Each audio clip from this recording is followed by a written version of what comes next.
안녕하세요. 사랑하는 성도님, 영혼의 샘물 은혜의 자리에 오심을 축복합니다. 사랑의 주님이 우리와 함께 하십니다. 우리와 함께 하시는 주님을 찬양합니다. 기도합시다. 주님, 감사합니다. 오늘도 주님의 사랑 안에서 또 주님의 은혜 안에서 우리의 삶을 살게 하여 주시니 감사합니다. 언제나 주님의 그 선하신 사랑과 인도하심 안에 거하는 저희의 삶, 언제나 주님의 그 사랑을 만족하게 여기며 이 세상의 어떤 상황, 위기, 문제에도 흔들림 없이 그 사랑을 의지하며 나아갈 수 있도록 함께하여 주시옵소서. 오늘도 주님의 말씀을 기대하고 사모합니다. 주님의 말씀이 우리의 생명의 양식이 되고 우리를 세우시고 든든하게 믿음 위에 서서 진리의 길을 걷는 거룩한 주님의 능력의 말씀 되게 하여 주시옵소서. 예수님 이름으로 기도합니다. 아멘. 오늘 말씀은 욥기 22장입니다. 1절부터 30절까지입니다. 대만 사람 엘리바스가 대답하여 이르되 사람이 어찌 하나님께 유익하겠느냐 지혜로운 자도 자기에게 유익할 따름이니라. 네가 의로운들 전능자에게 무슨 기쁨이 있겠으며 내 행위가 온전한들 그에게 무슨 이익이 되겠느냐. 하나님이 너를 책망하시며 너를 신문하심이 너의 경건함 때문이냐. 내 악이 크지 아니하냐. 내 죄악이 끝이 없느니라. 까닭없이 형제를 볼모로 잡으며 헐벗은 자의 의복을 벗기며 목마른 자에게 물을 마시게 하지 아니하며 줄인 자에게 음식을 주지 아니하였구나. 권세 있는 자는 토지를 얻고 존귀한 자는 거기에서 사는구나. 너는 과부를 빈손으로 돌려보내며 고아의 팔을 꺾는구나. 그러므로 올무들이 너를 둘러있고 두려움이 갑자기 너를 엄습하며 어둠이 너로 하여금 보지 못하게 하고 홍수가 너를 덮느니라. 하나님은 높은 하늘에 계시지 아니하냐. 보라, 우두머리 별이 얼마나 높은가. 그러나 내 말은 하나님이 무엇을 하시며 흑암 중에 어찌 심판하실 수 있으랴. 빽빽한 구름이 그를 가린즉 그가 보지 못하시고 둥근 하늘을 거니실 뿐이라 하는구나. 내가 악인이 밟던 옛적 길을 지키려 하느냐. 그들은 때가 이르기 전에 끊겨버렸고 그들의 터는 강물로 말미암아 함몰되었느니라. 그들이 하나님께 말하기를 우리를 떠나소서 하며 또는 말하기를 전능자가 우리를 위하여 무엇을 하실 수 있으려 하였으나 하나님이 좋은 것으로 그들의 집에 채우셨느니라. 악인의 계획은 나에게서 머니라. 의인은 보고 기뻐하고 죄 없는 자는 그들을 비웃기를 우리의 원수가 망하였고 그들의 남은 것을 불이 삼켰느니라 하리라. 너는 하나님과 화목하고 평안하라. 그리하면 복이 내게 임하리라. 청하건 내도는 하나님의 입에서 교훈을 받고 하나님의 말씀을 내 마음에 두라. 내가 만일 전능자에게로 돌아가면 내가 지음을 받을 것이며 또 내 장막에서 불의를 멀리하리라. 내 보화를 띠끌로 여기고 오빌의 금을 계곡의 돌로 여기라. 그리하면 전능자가 내 보화가 되시며 내게 고귀한 은이 되시리니 이에 내가 전능자를 기뻐하여 하나님께로 얼굴을 들 것이라. 너는 그에게 기도하겠고 그는 들으실 것이며 너희의 서원을 네가 갚으리라. 내가 무엇을 결정하면 이루어질 것이요 네 길에 빛이 비치리라. 사람들이 너를 낮추거든 너는 교만했노라고 말하라. 하나님은 겸손한 자를 구원하시리라. 죄 없는 자가 아니라도 건지시리니 내 손이 깨끗함으로 말미암아 건지심을 받으리라. 아멘. 자, 오늘 말씀은 엘리바스라고 하는 친구가 세 번째로 욥에게 하는 말입니다. 엘리바스의 세 번째. 이것으로 이제 엘리바스의 말은 마지막 말이 됩니다. 자, 그런데 마지막 말이라서 그런지 지금까지의 어떤 말보다도 더 아주 강한 그러한 내용으로 욥을 공격하는 것을 볼 수 있어요. 자, 대만 사람 엘리바스가 말하여 이르지요. 사람이 어찌 하나님께 유익하겠느냐. 지혜로운 자도 자기에게 유익할 따름이니라. 사람이 어찌 하나님께 유익하겠느냐. 그 어떤 인간도 하나님께 유익하지 않다. 그 어떤 인간도 하나님께는 티끌과 같은 인생이다 라고 하는 말이에요. 그러므로 3절 내가 의로운들 전능자에게 무슨 기쁨이 되겠으며 내가 아무리 의롭다고 주장하는데 하나님께는 인간 아무것도 아니야. 사람은 하나님께 아무런 유익이 될 수 없어. 그런데 내가 뭐 의롭다고 하고 행위가 온전하다고 한들 그게 하나님께 무슨 이익이 되겠어. 하나님이 너를 책망하시며 너를 신문하심이 너의 경건함 때문이냐? 하나님께서 너를 책망하는 게 하나님을 내가 경외한다고 해서 그러실 거냐? 아니라는 거죠. 그러면 왜 그래요? 5절 내 악이 크지 아니하냐 내 죄악이 끝이 없느니라. 내 악이 크고 내 죄악이 끝이 없어서 이런 일이 일어난 거야. 정신 차려. 바로 이렇게 말하고 있어요. 아주 욥에 대해서 강력하게 공격하고 있죠. 아예 여기서는 대놓고 말하죠. 내 악이 크다. 내 죄악이 끝이 없다. 욥의 죄를 고발하는 겁니다. 그런데 정말 하나님 앞에 우리는 무익한 존재일까요? 하나님 앞에 모든 인생이 아무런 유익이 없는 것일까요? 하나님은 우리를 어떻게 보실까요? 엘리바스의 말은 틀린 겁니다. 하나님은 우리를 사랑하셔요. 우리가 하나님 앞에 아무것도 없는, 가치가 없는 그런 존재인 것이 아닙니다. 우리는 욥기가 시작될 때 하나님이 욥을 얼마나 사랑하시는지 보여줘요. 욥을 인정하셨잖아요. 욥이 의롭다고 하시고 사탄에게 욥을 맡기실 정도로 욥을 그렇게 믿으셨잖아요. 하나님은 우리를 인간을 이렇게 사랑하셔요. 그래서 하나님의 형상대로 만드셨다고 하는 그 말씀이 우리에게 얼마나 위로와 힘이 되는지 몰라요. 엘리바스의 말은 완전히 잘못된 거죠. 그러니까 엘리바스의 말은 욥이 마치 자기가 하나님 앞에 유익한 존재인 것처럼 하나님 앞에 이렇게 호소하고 그러는데 하나님 앞에 아무것도 아니야 라고 말하면서 욥을 낮추는 겁니다. 욥의 가치가 아무것도 없다고 하면서 너 죄 지었지, 내 악이 크지, 내 죄악이 끝이 없지 라고 말하는 거죠. 그러면서 6절 이하에서는 욥의 죄를 아주 샅샅이 드러냅니다. 근데 정말 친구가 욥의 이러한 죄를 목격한 것일까요? 그것은 자기가 생각해낸 거예요. 욥이 이렇게 고난받는 거 보니까 분명히 죄를 지었어. 욥이 부자였던 것 보니까 이렇게 해서 부자가 됐을 거야 하면서 자기가 추론하는 생각으로 욥을 지금 정죄하고 있는 거예요. 참으로 말도 안 되는 얘기죠. 그런데 너무나도 자세하게 구체적으로 말해요. 6절에 보니까 까닭없이 형제를 볼물어 잡고 형제의 재산을 압류하고 헐벗은 자의 의복을 벗겼고 목마른 자에게 물도 안 줬고 줄인 자에게 음식도 안 줬다는 겁니다.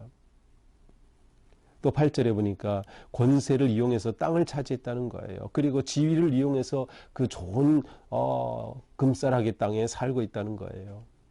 너는 과부를 빈손으로 돌려보내고 고아의 팔을 꺾는구나. 그러므로 올무들이 너를 둘러있고 두려움이 갑자기 너를 엄습하여 어둠이 너로 하여금 보지 못하게 한 거다. 이거 정말 이 엘리바스가 정신이 나갔죠. 친구를 위로한다고 와서는 결국 욥에게 이와 같이 죄를 뒤집어 씌우는 겁니다. 이렇게 아주 정말 욥을 못된 가장 악한 사람으로 묘사하고 있어요. 너는 이러한 자가 너는 이렇지 않았느냐. 그러면서 12절에서는 욥의 생각, 욥의 신앙이 잘못됐다고 또 지적해요. 하나님은 높은 하늘에 계시지 아니하냐. 보라 우두머리 별이 얼마나 높은가. 하나님은 높은 하늘에 계시고 하나님은 그 별들보다도 더 위에 계신 분이 아니냐. 그런데 내가 하나님은 무엇을 아시고 흑암 중에 어찌 심판할 수 있으리라고 하느냐. 근데 사실 욥이 이런 말 한 적 없어요. 그러니까 지금 엘리바스는 욥에 대해서 계속 자기가 생각해낸 것을 계속 상상하면서 지금 욥을 공격하고 있는 겁니다. 내가 악인이 밟던 옛적 길을 지키려느냐, 내가 악인의 그 길을 걸으려고 하는 거냐라고 하면서 계속 욥을 공격하죠. 악인의 길은 이미 끊어져 버렸고 그들의 터는 강물로 말미암아 다 없어졌어. 그런데 그 악인의 길을 내가 다시 걷겠다고 하면서 욥이 완전히 악인의 길을 걷는 것으로 정죄하고 있습니다. 그러면서 자기는 아주 잘난 체 말하죠. 18절 하나님이 좋은 것으로 그들의 집에 채우셨느니라. 자, 이것은 무슨 말이냐면 하나님이 좋은 것으로, 여기 그들은 악한 자들이에요. 악한 자들에게 좋은 것으로 채우셨음에도 불구하고 그러한 생각을 하다니, 악인의 계획, 악인들이 그러한 생각을 하는 것은 바로 앞에 나오는 것이에요. 악의 길을 걷고 죄의 길을 걷는 것이죠. 그렇게 하다니 나에게서 머니라. 이건 나는 안 그래라는 뜻이에요. 나는 그러한 악한 사람들의 길하고는 아주 멀지, 나는 그들의 길을 이해 못하겠어, 이러한 뜻이에요. 그러니까 이 엘리바스는 이게 자기는 잘난 거예요. 자기는 옳은 거예요. 자기는 악인의 길하고는 달라요. 그러면서 욥, 너에게 이러한 죄들이 있지 않아. 너에게 이러한 죄가 있지. 욥이 거부였고 그렇게 부유하게 살았었기에 내가 죄로 이 재산을 쌓은 거 아니야? 너는 부자니까 나쁜 짓 해서 돈 모은 거야. 이런 식으로 몰아가는 거죠. 그러면서 21절, 이러한 욥에 대해서 그의 처방을 내려줍니다. 욥의 회개를 촉구하는 거죠. 21절, 너는 하나님과 화목하고 평안하라. 그리하면 복이 내게 임하리라. 하나님과 화목하고 평안하라. 그리하면 복이 내게 임한다. 이 말씀 자체는 당연한 말이에요. 우리가 하나님과 화목하고 평안하면 복이 우리에게 임하는 거 당연한 거죠. 그런데 엘리바스가 욥에게 이 말을 하는 것은 당연한 말인데도 욥에게 전혀 감동이 없는 거예요. 또 놀라운 것은 여기서 하나님과 화목하라. 이것은 샤칸이라는 단어인데 이게 유익하다는 뜻이에요. 하나님께 유익한 존재가 되라. 아니 앞에 시작할 때는 뭐라고 했어요? 이 모든 인간은 하나님 앞 아무런 유익함이 없다 그렇게 해놓고서는 너 하나님께 유익한 존재가 되라. 이렇게 앞뒤가 안 맞는 말을 스스로도 하고 있는 셈이에요. 22절, 너는 하나님의 입에서 교훈을 받고 하나님의 말씀을 내 마음에 두라. 이 말씀은 옳은 말이에요. 우리가 하나님의 말씀을 받아 마음에 두어야죠. 그런데 지금 전제는 뭐예요? 욥, 내가 악하고 너무나도 큰 죄악에 빠져있기 때문에 너 지금 이렇게 해야 돼 라고 지금 정답을 제시하는 거예요. 답의 내용은 옳은 말씀. 그러나 이 말씀을, 이 말을 욥에게 주는 엘리바스의 마음은 거짓된 악한 정죄하는 마음이에요. 그러니 이것이 전혀 감동이 없는 것이죠. 구구절절 맞는 말씀이에요. 그런데 감동이 없어요. 전능자가 그리하면 내가 회개하면 전능자가 내 보화가 되시며 내게 고귀한 은이 되겠다. 너는 그에게 기도하겠고 그는 들으실 것이며 너의 소원을 내가 갚을 것이다. 내가 무엇을 하든지 하는 일을 받아 잘 될 것이고 내 길에 빛이 비치리라. 다 옳은 말을 하지만 이것은 너무나 욥에게 의미 없는 말이죠. 사람들이 너를 낮추거든 너는 교만했노라고 말하라. 사람들이 너를 낮추거든 난 교만했어요. 회개하라는 것이죠. 나 죄인입니다. 하나님은 겸손한 자를 구원하시리라. 죄 없는 자가 아니시라도 건지시리니 네 손이 깨끗함으로 말미암아 건지심을 받으리라. 내가 이렇게 회개하고 깨끗하게 되면 하나님께서 너를 이 재앙에서 건져주실 거야 라는 거죠. 자, 이미 욥은 하나님께서 인정한 의인이라고 시작되었어요. 그러니 엘리바스의 모든 말은 지금 욥을 잘못 알고 있는 거죠. 그리고 욥에 대해서 잘못하는 거예요. 결국 이렇게 마지막에 주는 이 조언의 말씀은 옳은 말씀인데 감동이 없는 말씀이에요. 욥에게는 틀린 말이에요. 어떻게 보면 병 주고 약 주고 하는 거죠. 돌팔이에 병 주고 약 주는 형태예요. 너 이렇게 죄를 졌지 막 그를 정죄하고 나서 이렇게 되면 하나님께서 내게 복 주실 거야. 자기가 병을 주고 자기가 약을 주는 돌팔이의 엘리바스의 모습. 이것이 오늘 우리가 보게 되는 어처구니 없는 엘리바스의 말입니다. 자, 이것을 보면서 우리는 하나님을 모르면 신앙생활이 너무 힘들다는 것을 알 수 있어요. 엘리바스가 하나님을 알긴 아는데 제대로 몰라요. 자기가 알고 있는 율법의 틀 안에서 하나님을 가둬놓고 있는 거죠.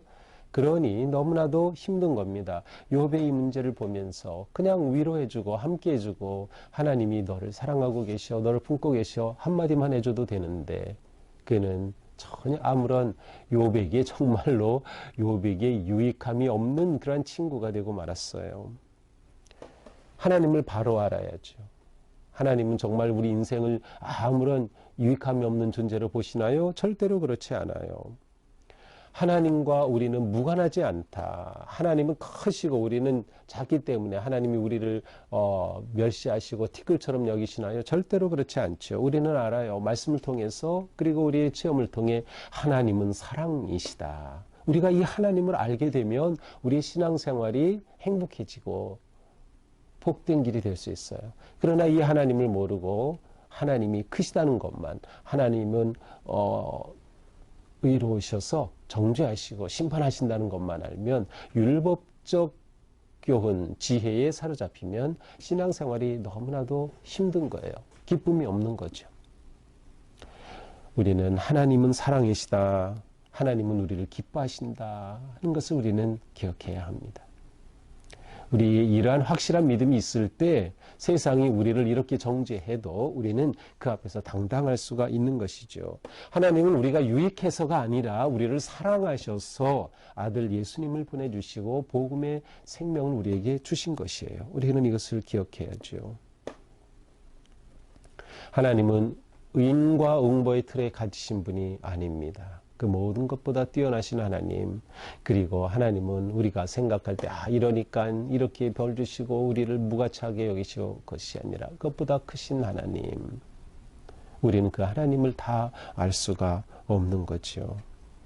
자, 또한 우리는 이 엘리바스의 말이 구구절절 옳은데 중요한 건 뭐예요? 그것을 먼저 자기에게 적용해야 돼요. 우리는 모든 말씀과 교훈을 자신에게 먼저 적용해야 합니다. 자신에게 적용해야, 은혜 받을 때 먼저 자신에게 적용해야 하는 거죠. 그런데 엘리바스는 자기는 그렇지 않은 것처럼, 악인들은 그렇게 하지만 나는 그들과는 생각이 달라, 나는 그들과는 달라, 이렇게 자기는 교만에 빠져 있으면서도 자기에게 적용을 못하는 거죠.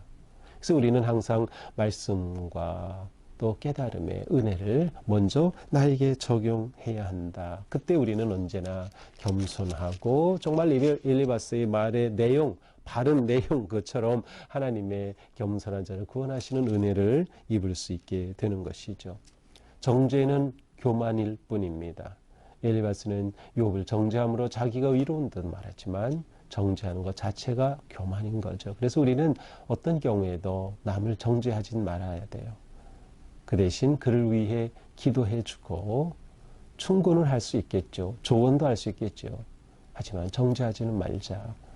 하나님의 마음을 품고 기도하고 품어주는 것이 우리의 마땅한 태도입니다. 우리는 오늘 하루 사는 동안에도 하나님은 나를 사랑하셔. 나는 하나님의 사랑 안에 있어. 내가 하나님 앞에 무익한 존재야. 정말 우리가 영적으로 그러한 것을 느낄 수가 있어요. 왜냐하면 우리는 죄인이고 너무나도 부끄러운 죄인이기 때문에. 하지만 그것에 빠지면 안 돼요. 성경은 우리에게 생명과 희망의 복음을 말씀하고 계셔요. 그래서 우리는 하나님의 그 사랑을 붙잡고 의지하면서 정말 하나님께로 다시금 돌아서고 또 우리가 죄의 길을 떠나 회복되고 주님께로 가까이 나아가는 그러한 주님과 화목한 진정한 복의 삶이 되기를 축복합니다. 기도합시다. 주님, 오늘 말씀을 통해서 우리는 다시 한번 하나님이 어떤 분이신가를 생각해 보았습니다. 하나님은 우리를 아무 유익함이 없는 그러한 티끌과 같은 존재로 여기시는 것이 아니라 우리를 정말 사랑하여 주셨고 또 우리를 그렇게 사랑하셔서 독생자 아들 예수를 보내주신 놀라운 사랑의 아버지심을 다시금 생각합니다. 비록 저희는 추하고 더럽고 죄 가운데 정말 주님 앞에 무익한 종이라고밖에는 고백할 수 없지만 그러나 이러한 우리를 버리지 않으시고 품으시고 잡아주시는 하나님을 또한 바라보며 의지합니다. 우리의 교만과 불의와 죄를 씻어주시고 이 시간 새롭게 된 마음과 영으로 주님을 찬양하며 감사하며 믿음으로 승리하는 우리의 삶, 또한 친구와 이웃, 어려움 가운데 있는 사람들을 붙잡아주고 축복하며 정죄가 아니라 주님의 사랑으로 보듬어주고 함께 해줄 수 있는 우리가 되게 하여 주시옵소서. 예수님 이름으로 기도합니다. 아멘. 오늘도 주님의 사랑으로 우리 삶이 아름답고 또 누구에겐가 기쁨이 되고 소망이 되기를 축복합니다. 사랑합니다.